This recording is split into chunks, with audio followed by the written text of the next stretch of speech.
दो भाई थे और एक कुल देवता थे।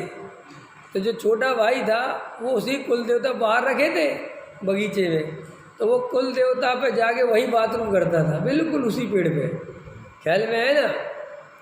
और जो दूसरा भाई था वो पूजा करता था। भाई बड़ी समस्या। तो एक दिन कुल देवता को गुस्सा आ गई, वो भाई पे चिमट गए। किस भाई पे चिमट गए? जो पूजा करता था। अब पूजा करता था, चिमट गए। तो बोले भैया कौन हो, क्या हो? बोले हम तुम्हारे पेड़ के यहाँ रहते हैं, ख्याल में है ना, वो कुल देवता है हमें। तो बोले हाँ वो भी ठीक है, समस्या क्या है? समस्या ये कि तुम्हारा वो छोटा लड़का जो है वो वहाँ रोज बाथरूम करता है। तो उनने कहा साहब ये तो वहाँ पूजा करता है। बोले हाँ ये आदमी तो बहुत बढ़िया है। तो बोले साहब उसको चिमकना था ना। बोले उस पर हमारा बस नहीं चलता, वो मानता ही नहीं। मानता तो ये है ना, लोग में भी ऐसा है कि नहीं? जैसे आप क्या करते, आप किसी से काम किससे कहते हो? जो मानता है। अरे वो मानते नहीं, तुम्हारी सुनता नहीं, तुम भी चुप रहते, इससे बोल के भाई साहब अपना सर दर्द क्यों करना है? लोग में भी जो काम करने वो उसी से काम करवाते। अरे ऐसा सरकारी डिपार्टमेंट में भी होता है।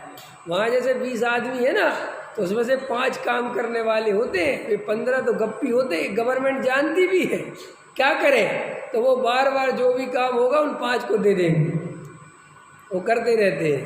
तो दुनिया में क्या है कि जिस पे बस चलता है उसी को दबाते, ख्याल में है ना।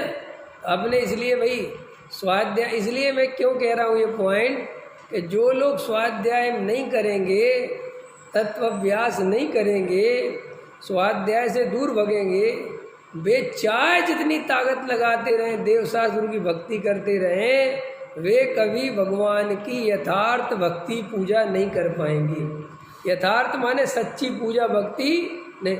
सच्ची पूजा भक्ति करने के लिए तत्व अभ्यास करना बहुत जरूरी है।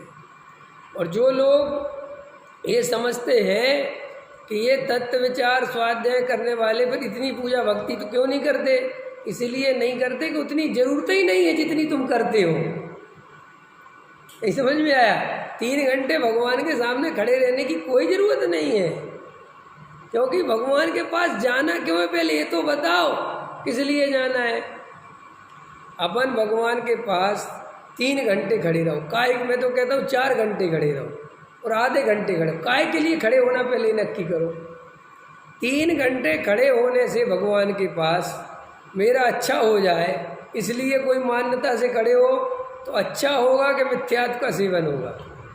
क्योंकि जैन धर्म में, जैन धर्म माने वस्तु का स्वरूप, वस्तु के स्वरूप में भगवान के पास कोई मांगने के लिए नहीं आती। भगवान के पास कोई हम पे कृपा कर दो, कुछ हमारा भला कर दो, कुछ हमें माल सामग्री दे दो, धन दे दो, रुपया पे, ये सब हमारे यहाँ नहीं है।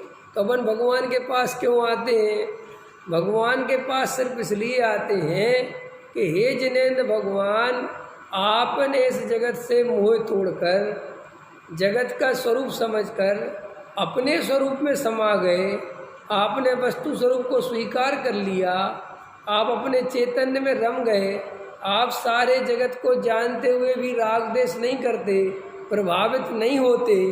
ये गजब गजब का जो स्वरूप है आपका, ये स्वरूप देखकर मुझे अपने स्वरूप की याद आ जाए कि मैं राग देश क्यों करता हूँ, ये राग देश करने में कहाँ सुख है। मुझे भी आपके जैसा ही वीतरागी होना है, मैं भी आपके जैसा होना चाहता हूँ।